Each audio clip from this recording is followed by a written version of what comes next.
পরের যে পপুলার ইউটিউবারের কথা বলবো সে যেমন একসময় অনেক পপুলার ছিল, তেমনি আজ তাকে ইউটিউব প্রায় কুইট করে আবারও একটা 9 to 5 জব করতে হচ্ছে। হ্যাঁ, ঠিকই ধরেছো, আমি কথা বলছি অনিন্দ চক্রবর্তী একে ডিজে বাপনকে নিয়ে।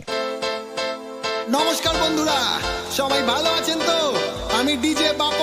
একদিকে যেহেতু বাংলাতে সেই সময় ভূমি, ক্যাকটাস, ফসিলস এর মতো ব্যান্ডের রক মিউজিক পপুলার হতে থাকে, সেই জন্যই সেই থেকেই তাদের গান গাওয়া থেকে শুরু করে নিজের গান লেখা ও পরবর্তীকালে নিজের ব্যান্ডও শুরু করে ডিজে বাপন, যার নাম ছিল রোড রোলার। এভাবেই যখন মনে হচ্ছিল যে তার ব্যান্ডটাও বাংলার বাকি রক ব্যান্ডের মতোই পপুলার হবে, তখন তার সামনে একটা বাধা এসে হাজির হয়। তার এই ইন্ডিপেন্ডেন্ট ভাবে ব্যান্ডের কাজকর্ম চালিয়ে যাওয়ার জন্য দরকার ছিল বেশ কিছু টাকা, কারণ তার মিউজিক অ্যালবাম থেকে কিছুই ইনকাম আসতো না তার, যার কারণেই তাকে একটা চাকরি করে সেই টাকায় তার মিউজিককে ফান্ড করতে হতো। সেই মতো সে কম্পিটিটিভ এক্সাম দিয়ে রাষ্ট্রায়ত্ত ব্যাংকে সেই সময় একটা জব পায়। তবে তার পোস্টিং হয় পূর্ব মেদিনীপুরে, যার ফলে তার অনিচ্ছা সত্ত্বেও মিউজিক থেকে আর কলকাতা থেকে অনেক দূরে চলে যেতে হয় তাকে।